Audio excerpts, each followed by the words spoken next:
രാജ്യതലസ്ഥാനത്ത് അനീതിക്കെതിരെ പോരാടുന്ന വിദ്യാർത്ഥി യുവജന പോരാളികൾക്ക് ഐക്യദാർഢ്യം അർപ്പിച്ചുകൊണ്ട് രാഷ്ട്രീയ യുവജനതാദൾ വടകര മണ്ഡലം കമ്മിറ്റിയുടെ നേതൃത്വത്തിൽ നൈറ്റ് മാർച്ച് സംഘടിപ്പിച്ചു. ഗാന്ധി പ്രതിമയ്ക്ക് മുമ്പിൽ നിന്ന് ആരംഭിച്ച മാർച്ച് വടകര പുതിയ ബസ് സ്റ്റാൻഡിൽ സമാപിച്ചു. മാർച്ച് സംസ്ഥാന പ്രസിഡന്റ് പ്രബീഷ് ആദിയോർ ഉദ്ഘാടനം ചെയ്തു. മണ്ഡലം പ്രസിഡന്റ് NP മഹേഷ് ബാബു അധ്യക്ഷനായ ചടങ്ങിൽ ജില്ലാ പ്രസിഡന്റ് P കിരൺജിത്ത്, SSAI ജില്ലാ president Snehil Sasi, PC Vipinlal, PK Sanalkumar, KP Anoop, SSAI മണ്ഡലം president NM Abhinand, Jithin Kandiyil, KM Ajesh, Jithin Chorode, MK Amaldev, Ramya Kandiyil, Sunija Mahesh, Babitha Valiyandiyil എന്നിവർ സംസാരിച്ചു. News bureau, media Vadakara.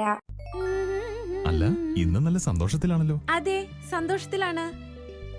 കാരണം ഞാനിപ്പോ പാചകം ചെയ്യുന്നതേ മയൂരം വെളിച്ചെണ്ണ ഉപയോഗിച്ചാണ്. പുതിയ മയൂരം കോക്കനട്ട് ഓയിൽ, കലർപ്പില്ലാത്ത ശുദ്ധമായ വെളിച്ചെണ്ണ. കർഷകരിൽ നിന്ന് നേരിട്ട് ശേഖരിക്കുന്ന നാളികേരം സൾഫറും പുകയും ഏൽക്കാതെ ഉണക്കിയെടുത്ത കൊപ്രയിൽ നിന്നും സംസ്കരിച്ചെടുക്കുന്ന 100% ശുദ്ധമായ വെളിച്ചെണ്ണ. ഇത്രയും നല്ല വെളിച്ചെണ്ണ ഇപ്പോൾ നിങ്ങൾക്ക് വിപണിയിൽ ലഭിക്കുകയില്ല. മയൂരം വെളിച്ചെണ്ണ, ഒരു ഏറെമല സർവീസ് സഹകരണ ബാങ്ക് സംരംഭം.